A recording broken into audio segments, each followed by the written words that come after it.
Hey, it's the Fort Worth Playboy. And my Playboys Bunny. And what we're going to talk about tonight is why you bounce locations on dates. Yeah. So part of our dating system is you have 1, 2, maybe 3 locations that you're going to move your date around to. So there's a reason, and guys usually ask, why do you bounce? And that's what we call it, bouncing. You know, once you have 1 or 2 drinks, you decide that this girl's worth investing some time into. You want to get to know her a little bit better. Mm-hmm. You go, hey, I know another bar. It's a great place. It's just around the corner. Let's go over there. You want to move her to a different location. And then back to your place. It compresses time because back in the old school, Mystery, the old school pickup artist, said it takes around 7 hours of FaceTime with a girl to move her from stranger to in your bed. And with this, when you bounce, it compresses time. Mm-hmm. It gives her a sense of knowing you longer. It does. And it works. I mean, you talk to any girl that, has been through this, and they go, oh, yeah, it did seem like we'd been together a while. Yeah.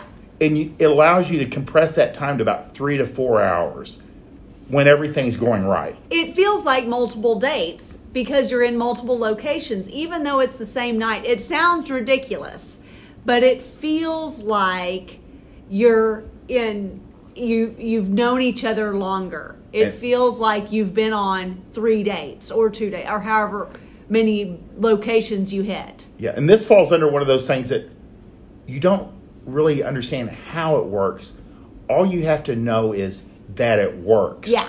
And it works. I mean, you test it yourself and you'll see. Yeah. It works. So bouncing, and you don't, again, that's why we talk about the logistics of dating.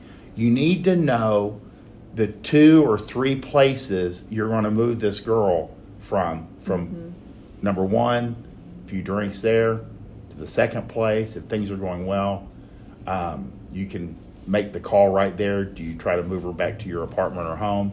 Or does she need a little bit more FaceTime with you? Yeah. And you say, hey, let's go across the street. I know another place. I think you'll really like it. Yeah. And she's like, okay. Okay. I mean, because girls like to go out. Yes. Girls don't like to go home. And it feels like you're showing us off. It feels like you want to spend more time with us. There's no downside. As long as she's having a good time, she's going to continue to go along with this as long as you want to. Again, it's momentum. Yeah. And don't push yourself into exhaustion because you want to stay somewhat fresh because you don't want her going, oh my God, I got to go home. Yeah. Because she's toasted. So you have to watch her energy levels. Yeah. You have to watch her alcoholic intake. Yeah. And you got to make sure she has her wits about her still. Yep. And it's having a good time. Yeah. But this is supposed to be fun. Exactly. Because a lot of these girls have bad dates or a bad history, and your job, or, should you take it, your mission is to make sure she has a good time. Yeah. And that usually ends up with mind-blowing sex. What adult woman doesn't want to end the night with something fun? Yeah.